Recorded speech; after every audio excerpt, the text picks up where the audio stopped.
Guys welcome back to another video. So guys आज के इस वीडियो में एक्सप्लेन कर रहा हूँ हाल ही में आई एक मूवी जिसका नाम था ब्लैकआउट। लोगों ने इसे काफी ज्यादा पसंद किया और मैं इस वीडियो में इसे एक्सप्लेन करने वाला हूँ। सो गाइस बिना किसी देरी के शुरू करते हैं इस बेहतरीन सी कहानी को। गाइस कहानी की शुरुआत होती है और हम देखते हैं कुछ मेंबर्स को जो कि एक ग्रुप के थे। ये लोग अपने हाथ में हथियार लेकर एक इलेक्ट्रिक पावर हाउस में पहुंच चुके थे। वहां पर भी कुछ वायरिंग को चेंज करके लोगों को डराते हैं और वहां की बिजली को कट कर देते हैं। इससे होता यह है कि पूरे शहर की बिजली चली जाती है और ये लोग गाड़ी में बैठ जाते हैं और एक दूसरी जगह पर जाते हैं, जहां जाकर सबसे पहले तो वे वहां के सिक्योरिटी गार्ड को गोली से भून देते हैं और वहां के सारे सोने को चुरा लेते हैं। इसके बाद सीन शिफ्ट होता है और हम देखते हैं डैनी डिसूजा को, जो कि हमारा मेन हीरो होता है। ये अपने घर पहुंच चुका था और ये अपनी बीबी जिसका नाम रोशनी होता है वो उसे खाना बनाने के लिए कहता है। अब रोशनी जो रसोई में जाती है वो बताती कि कैसे उसने उसके लिए इतने प्यार से दाल मखनी बनाई थी पर सारी दाल जल चुकी है।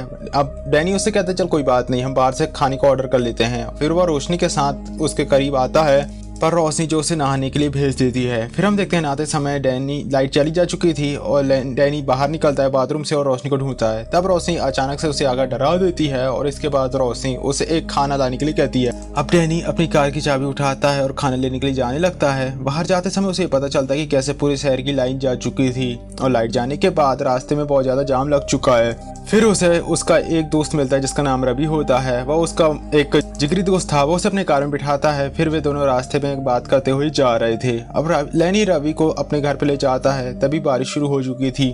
डैनी वहां से निकल जाता है अपने घर के लिए। बारिश होने के कारण, लाइट ना होने के कारण अब यहाँ पर डैनी जिसे रोड नजर नहीं आ रही थी और तभी उसकी कार पीछे किसी दूसरी कार से टकरा जाती है। डैनी उतर कर देखता है तो ये पेन थी। टक्कर के कारण वैन पलट चुकी थी। अब डैन उस कार के दरवाजे को खोलता है तो उसमें वो ग्रुप था जिसने चोरी किया था, रॉबरी किया था। उस मेंबर्स को देखकर वे सारे लोग बेहोश हो चुके थे। डैनी को इतने सारे सोना और पैसे देखकर लालच आ जाता है। वो उसमें से एक बॉक्स को निकालता है और अपनी कार की डिक्की में डालकर वहां से भाग जाता है। वहां से जाते समय रास्ते में डैनी बहुत ज्यादा खुश था और जल्दी के कारण वह एक आदमी को ठोक देता है। डैनी तुरंत कार से उतरता है और उस आदमी को देखता है पर अचानक वहां पर लाइट आ चुकी थी और आसपास के लोग वहां पर इकट्ठे होने लगे थे। और उस भीड़ में एक आदमी आता जो बेवड़ा होता है। वह डैनी को कहता है कि तूने इस मासूम इंसान को मार दिया है, अब मैं पुलिस को बुलाने जा रहा हूँ। पर डैनी घबराता है और सबको कहता है कि नहीं, ऐसा कुछ भी नहीं हुआ, मुझे तो बस अंधेरे में ये दिखा नहीं था, आप इसे गाड़ी में बिठा दीजिए, मैं इसे हॉस्पिटल ले जाकर इसका इलाज करवा दूंगा। फिर वे लोग उस आदमी को कार में बिठा देते हैं और डैनी कार चलाने के लिए आगे बढ़ रहा था। तभी वो बेवड़ा आदमी जो उसकी बगल वाली सीट में आकर बैठ जाता है।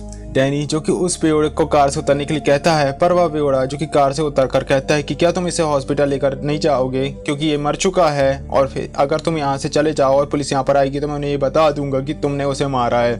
इतना कहकर वह बेवड़ा जो उतर जाता है पर डैनी जिसके पास कोई और चॉइस नहीं था तो वह उसे रोकता है और उससे अपनी कार में बिठाता है। कार में बैठने के बाद वो बेवड़ा जो कि डैनी से कहता है कि तुम मुझे थोड़े पैसे और दारू दे दो और मैं तुम्हारी हेल्प करूंगा और फिर आदमी की लाश को ठिकाने में तुम्हारी हेल्प करूंगा। डैनी उसे पैसे देने के लिए तैयार हो चुका था।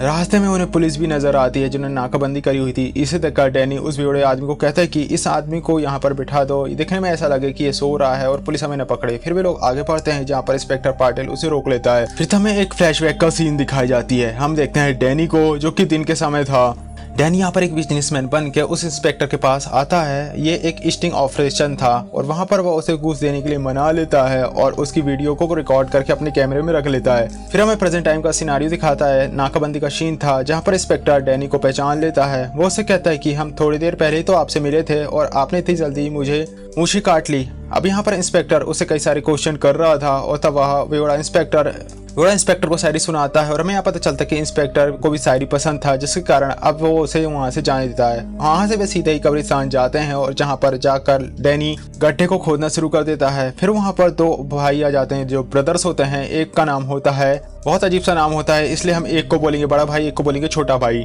फिर हमें एक बार फिर से फ्लैशबैक दिखाया जाता है जहाँ पर पुलिस वाले ने इन दोनों को पकड़ के रखा हुआ था पर उनका मामा जो कि पुलिस की नौकरी किया करता था उनने अपने भांजों को छुड़ा लिया था। यहाँ पर दोनों को पता चलता है कि कैसे इन्होंने एक ओपन ऐप करी थी जो इनके नाम से थी, जो चलना बंद हो गई और इन्होंने चोरी करना शुरू कर दिया। उनका पुलिस इंस्पेक्टर मामा उन्हें ये सब करने से मना कर रहा था। फिर वे दोनों भाई निकल कर डैनी को देखते हैं जो कि काफी ज्यादा खुश था क्योंकि उसका जो स्टिंग ऑपरेशन था वह सक्सेसफुल हो चुका था। अब तभी में से एक बंदा जो कि उसका ध्यान भटकाता है और उसका बड़ा भाई उसके कैमरा चुरा लेता है। फिर हमें प्रेजेंट टाइम का सीन दिखाया जाता है जहां पर डैनी उन दोनों से कहता है कि हम आर्कियोलॉजिस्ट हैं और यहाँ यहाँ पर खुदाई कर रहे हैं। पर हमें दिखाया जाता है कि वे दोनों उस डेड बॉडी को देख लेते हैं और समझ जाते हैं कि लोग यहाँ पर इसे दफना रहे हैं। तभी बड़ा उन्हें बताता है कि तुम भी डैनी की हेल्प करो इस बॉडी को दफनाने में और बदले में वो तुम्हें पैसे देगा।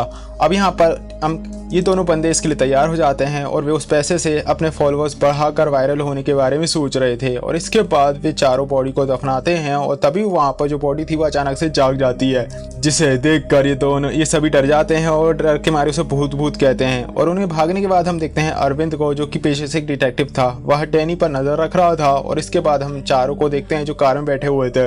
वहीं जो बेवड़ा जिसे भी दारू चाहिए थी वो दारू मांग रहा होता है। डैनी उससे कहता है कि आज तो ड्राई डे है और कोई भी बार तुम्हें कहीं भी दारू नहीं देगा, तो आखिर में तुम्हें दारू कहाँ से ला कर दूं। जहाँ पर डैनी उन दोनों भाई को कार से उतरने के लिए कहता है, पर वे दोनों भाई कहते हैं कि हमने तेरा साथ दिया है इस क्राइम को छुपाने के लिए और अब हम चारों ही फंसेंगे।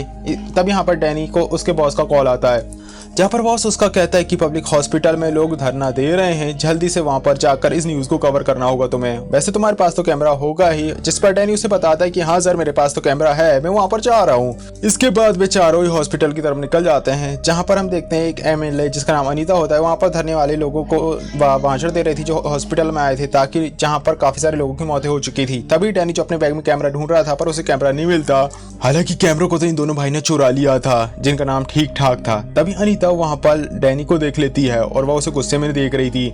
हमें यहाँ पता चलता है कि थोड़े दिन पहले डैनी जो कि अपना गेटअप बदल के अनीता के पास गया था, वो भी इसका स्टिंग ऑपरेशन करने के लिए आया था, जहाँ पर अनीता कहती कि हमने पुणे के लिए बहुत कुछ किया है। तो डैनी उसे कहता है कि हमारे बॉस ने यहाँ पर 5 स्टार होटल बनवाना चाहते हैं, जिसके लिए उन्हें जगह की जरूरत है जहाँ पर झोपड़पट्टी बनी हुई है। अगर आप वहाँ के लोगों को हटवा दें तो हमारे बॉस वहाँ पर होटल बनवा पाएंगे। तब अनीता उससे कहती है कि आप मुझे बस पैसे दीजिए, बाकी सब मैं कर लूंगी, पुणे में सब कुछ करना मेरे हाथ की बात है, आपकी वो जमीन बहुत जल्द खाली हो जाएगी। पर उसे ये पता नहीं था कि ये वीडियो रिकॉर्डिंग चल रही है। और इसके बाद अनीता जो कि एक्सपोज हो चुकी थी और डैनी ने न्यूज में उसे एक्सपोज कर दिया था। अनीता की वीडियो वायरल हो चुकी थी और इसके बाद ही अनीता को अपने MLA के पद को छोड़ना पड़ा था। प्रेजेंट टाइम का हमें सीन दिखाया जाता है जहां हम देखते हैं ठीक ठाक जो डैनी को बताते कि उन्होंने ही उसका कैमरा चुराया था और उन्होंने उसे एक को भेज दिया है। वहीं हम देखते हैं बेवड़ा को जो मीडिया के सामने आकर नौटंकी कर रहा था, जिसके कारण अनीता अपना भाषण मीडिया को नहीं दिख पा रही थी। तभी वहां पर हालांकि वहां पर भगदड़ मच जाती है और वो दोनों भाई बेवड़ों को वहां से निकाल लेती है। वहीं अनीता जो भीड़ में से चप्पल उठा के मारने लगती कि तभी लाइट आ जाती है और अनीता एक बार फिर से एक्सपोज हो जाती है और मीडिया उसकी वीडियो बना लेती है। वहीं हम देखते हैं चारों लोग कार में बैठकर वहां से निकल जाते हैं। ये तीनों बहुत ज्यादा हंस रहे थे।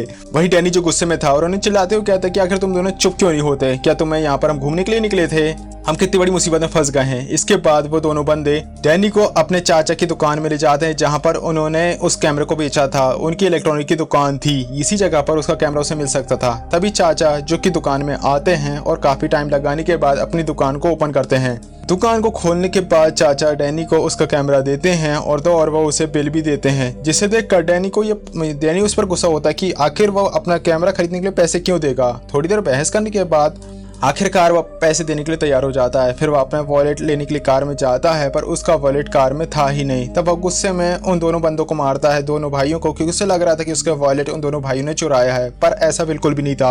अब डैनी उस चाचा जिसका नाम साहिल था, वो अपनी घड़ी को गिरवी रखकर कैमरा उनसे ले लेता है और फिर वह उस कैमरे में उसका मेमोरी कार्ड था ही नहीं। वो चाचा जो कि वहां से जा चुके थे, यानी डैनी का मेमोरी कार्ड उसके हाथ में था ही नहीं। ये सब देखकर डैनी जम रोड में लेट जाता है और सोचता है कि कैसे आज पता नहीं उसका किसने मुंह ने देखा था कि उसकी किस्मत बहुत ज्यादा बेकार है, उसका पूरा मिशन फेल हो गया। वहीं बेवड़ा बार बार डैनी से दारू मांग रहा था। फिर चारों जन जो कार में आकर बैठ चुके थे और वे थोड़ा आगे जाते हैं, जहां पर डैनी को आगे एक लड़की नजर आती है जिसका नाम श्रुति था। वह आकर डैनी से हेल्प मांगती है कि कैसे उसकी कार खराब हो चुकी है। अब यहाँ पर डैनी मदद करने से साफ मना कर देता है, पर जो ठीक ठाक थे वे उस लड़की को सीधे अपनी कार में बिठा लेते हैं। थोड़ी दूर चलने पर डैनी जो कि टॉयलेट करने के लिए कार से उतर ही रहा था कि तभी उनके सामने एक दारू की दुकान थी और वहां पर ठीक ठाक और वो बेवड़ा आदमी वहां से दारू चुराने के लिए चले जाते हैं, जिसे देखकर डैनी घबरा चुका था और किस्मत इनकी खराब थी कि पुलिस भी इनके पीछे पड़ चुकी थी, जिसमें बैठे होते ठीक ठाक के मामा। थोड़ी दूर पीछा करने के बाद इंस्पेक्टर जो उन पर गोली चलाने लगता है, पर तभी बेवड़ा कोई पता नहीं अजीब सा क्या होने लगता है और वह अपने पास से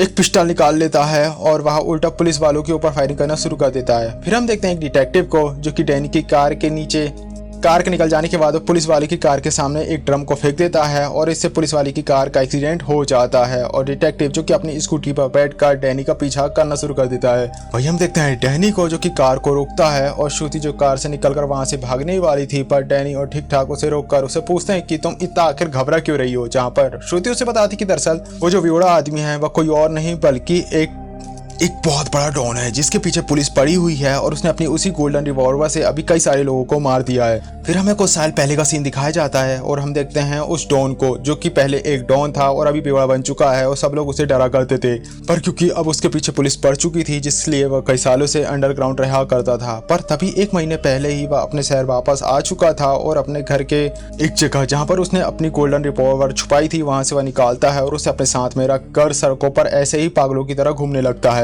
अब उस डॉन के बारे में सुनकर ये सारे लोग घबरा चुके थे और इसके बाद जो ठीक ठाक थे वे उन सभी को एक बंदे के बारे में बताते जिसका नाम अन्ना होता है, जो कि डॉन का दुश्मन था जिसका नाम अन्ना होता है। वहां जाकर ठीक ठाक को अन्ना कहता है कि अगर तुम्हारी खबर सही है तो मैं तुम्हें बहुत ज्यादा पैसे दूंगा डॉन के बदले और फिर उससे तुम्हारी जिंदगी पूरी सुलझ जाएगी। देखते हैं अन्ना को जो कि डॉन को देखकर ठीक ठाक को पैसे दे देता है। वहीं अजगर जो उसके दुश्मन अन्ना की शक्ल को देखकर कार से बाहर निकलता है वो उससे कहता है कि इस दिन का मैं 14 सालों से वेट कर रहा था और अब वह दिन सामने आ चुका है। अन्ना भी उससे यही कहता है कि मैंने भी तेरा बहुत दिनों से वेट किया था। फिर यहाँ पर अजगर अन्ना से कहता है कि कैसे तूने मेरे पीठ पीछे छुरा खोपा मुझे धोखा दिया। जहाँ पर अन्ना से कहता है कि छुरा तो तूने मेरे पीठ पीछे खोपा था, तूने सारा सोना चुराया। पर अजगर सारी सच्चाई जानता था कि सारा सोना उसी ने चुराया था और उसने पुलिस वालों के साथ मिलकर अजगर का वह इनकाउंटर करना चाहता था ताकि अन्ना उसकी जगह ले सके, डॉन बन जाए। अब अजगर लेनी से कहता है कि कल के अखबार में छप जाना चाहिए कि अजगर डॉन वापस आ चुका है। ये बात सुनकर अन्ना चौंक चुका था कि कैसे उनके बीच भी एक रिपोर्टर आ चुका है। पर ठीक ठाक डॉनी को बचाने के लिए अन्ना से कहते हैं कि ये तो हमारा एक ड्राइवर है। पर क्योंकि अन्ना यहाँ पर रिस्क लेना बिल्कुल भी पसंद नहीं कर रहा था वह यहाँ पर कहता है कि सबको मार दिया जाए ताकि उसके राज बाहर ना निकल सके। अब अजगर के सर पे बंदूक डाल देता है और सब अजगर उसके आदमी को बंदूक छोड़ने के लिए कहता है। फिर वह उन चारों को वहां से जाने के लिए कहता है और वह सुनकर चारों ही वहां से जाने लगते हैं और तभी अजगर उनसे कहता है कि डैनी अपनी कार यहीं पर छोड़कर जाना, मुझे जरूरत पड़ सकती है। अब डैनी जो कि अपनी कार के बिना नहीं जाना चाहता था क्योंकि उसमें वह हीरे जवाहरात वाले सोना बैग रुका था। अब यहाँ पर डैनी भी अजगर के साथ वहां पर रुक जाता है। वो उसे कहता है कि मैं आपको यहाँ से छोड़कर नहीं जा सकता, जिस पर अजगर उससे कहता है कि मैंने तेरे जैसा गधा कहीं नहीं देखा है। और इसके बाद वहां पर फायरिंग होना शुरू हो जाती है और काफी खतरनाक फाइट होती है। तभी डॉन अजगर को यहाँ पर एक गोली लग जाती है और इसके बाद अजगर जो कि अन्ना के पास जाकर उसे गोली से मारकर उसे खत्म कर देता है। फिर अजगर को गोली लगने के बाद वो जमीन में गिर चुका था और चारों ही लोग आकर अजगर के पास आकर बैठे थे।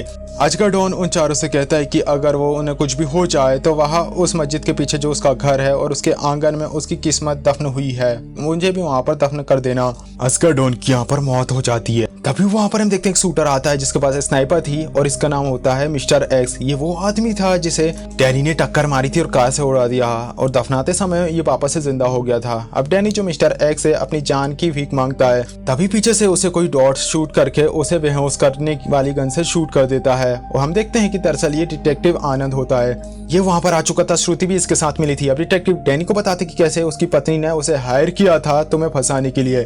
फिर हमें पास्ट का सीन दिखाई जाती है। हम पास्ट के सीन को देखते हैं। हमें दिखाया जाता है कल के सीन को जहां पर रोशनी डिटेक्टिव को कॉल करती है। डिटेक्टिव उसे बताता है कि कैसे आपका पति बहुत अच्छा इंसान है, उसमें कोई भी बुराई नहीं है। जहां पर रोशनी उसे कहती कि मुझे डैनी से डिवोर्स चाहिए और मैं चाहती हूँ कि आप उसे एक्स्ट्रा मैरिटल अफेयर की केस में फंसा दो, जिसके बाद मुझे कोर्ट से एलिमनी भी मिलेगी और डिवोर्स भी, और मैं आपको काफी सारे पैसे दूंगी। पर डिटेक्टिव को ये बात पता थी कि कैसे रोशनी के पास पैसे नहीं है और उसे देने के लिए तब वह कुछ दिनों के लिए रोशनी पर भी नजर रखता है और उसे ये पता चलता है कि रोशनी जो कि डैनी के बेस्ट फ्रेंड रवि को पसंद करती है, उसका उसके साथ अफेयर चल रहा है। और जब डैनी बाथरूम में नहा रहा था तब रवि उसके घर में ही था, जिससे रोशनी ने उस समय पर भगवान से भगा दिया था। ये बात सुनकर डैनी को बहुत ज्यादा दुख होता है। तब डिटेक्टिव उसे बताता है कि दरअसल मैं ये जानता हूँ कि तुम काफी अच्छे इंसान हो, पर मुझे काम तो करना ही था, इसलिए मैंने श्रुति को हायर किया था ताकि वह तुम्हारे साथ कुछ दिन घूमे और इसके बाद में तुम्हारा और श्रुति के कुछ फोटोज ले लूंगा और उसे तुम्हारी पत्नी रोशनी को दे दूंगा, जिससे कि वो तुम पर केस करेगी।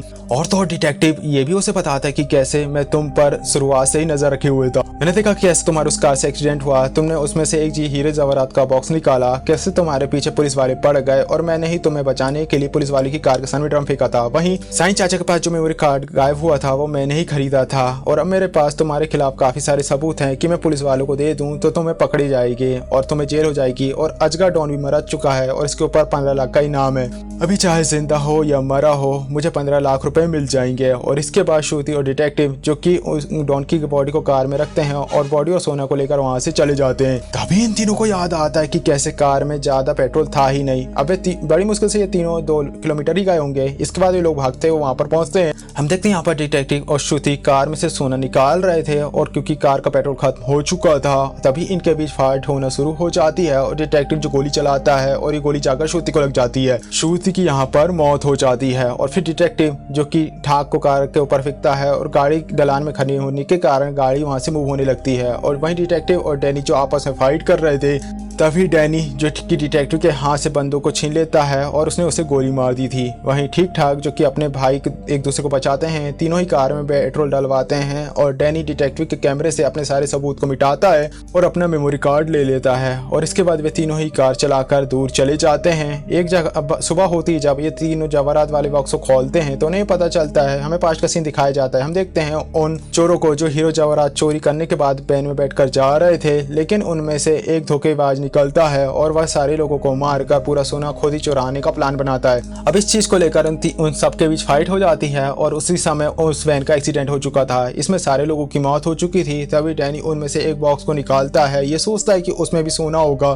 फिर हमें कहानी प्रेजेंट टाइम की सीन दिखाई जाता है जहाँ पर वे तीनों ही बॉक्स को ओपन करते हैं जिसमें से काफी सारी गन्स थी जो कि उनमें किसी को भी काम आने वाली थी। इसे देखकर वे तीनों ही चौंक जाते हैं। तब डैनी जो कि अपने आप अपनी किस्मत को कोसता है और उसके पास जितने भी पैसे थे डैनी उन्हें ठीक ठाक को दे देता है और वहां से उन्हें भेज देता है। वो उनसे कहता है कि तुम अपनी लाइफ को अच्छे से जीना, अब मेरा क्या है, मेरी तो अब बहुत किस्मत ही खराब है। फिर वह अजगर डॉन के किए हुए वादे के हिसाब से डैनी उसे घर के आंगन में दफनाने के लिए चला जाता है और जब उसे गाड़ रहा था तब उसे वहां पर एक संदूक मिलती है जिसे डैनी जब ओपन करता है तो उसमें से काफी सारा सोना उसे मिलता है। वहीं कुछ बच्चे जो छत से ये सब देख रहे थे और डैनी बिना अजगर को दफनाए वहां से सोना को लेकर चला जाता है। और इसके बाद डैनी जो कि अपने घर पहुंचता है जहां पर रोशनी रवि के साथ में थी और डैनी यहाँ पर फ्रिज में से दही निकालता है, उसमें चीनी घोलता है। रोशनी और रवि कहते हैं कि आखिर इसे क्या हो गया है। तभी वहां पर इंस्पेक्टर पाटिल आता है जो रोशनी और रवि को अरेस्ट कर लेता है और ये करवाने वाला दरअसल ये डैनी ही था। डैनी ने यहाँ पर इंस्पेक्टर पाटिल को ये धमकाया था कि कैसे तुम्हारा स्टिंग ऑफिसर वाली वीडियो मेरे पास ही है, अगर तुमने उन दोनों को अरेस्ट नहीं किया तो मैं इसे वायरल कर दूंगा और इससे तुम्हारी नौकरी चली जाएगी। अब पाटिल वहां पर आता है और उन्हें अरेस्ट करके वहां से ले जाता है। इतना करने के बाद डैनी अब खुश था, उसकी लाइफ अच्छी हो चुकी थी, उसके पास काफी सारा सोना था, वो अपने से अच्छे से जिंदगी बिताएगा। वहीं उसके लाइफ में ऐसा कोई नहीं था जो किसी धोखा दे पाएगा। तभी हम देखते हैं अजगर को, अजगर डॉन जिसे होश आ चुका था। हमें दिखाया जाता है कि अजगर डॉन जिंदा था और इसी सस्पेंस के साथ ये मूवी यहाँ पर खत्म हो जाती है। सो गाइस मुझे लगता है कि इसका सेकंड पार्ट भी आएगा। हालांकि ये वीडियो आपको कैसा लगा कमेंट बॉक्स में जरूर बताइएगा। ये कहानी आपको कैसी लगी? ये कहानी मुझे ठीक ठाक लगी, अच्छी लगी। अब इसका सेकंड पार्ट के लिए मैं वेट कर रहा हूँ, अगर आएगा तो मैं उसे जरूर देखूंगा। सो गाइस वीडियो अच्छा लगा प्लीज वीडियो को लाइक चैनल को सब्सक्राइब करेगा। सो गाइस मिलते हैं नेक्स्ट वीडियो में, तब तक के लिए बाय।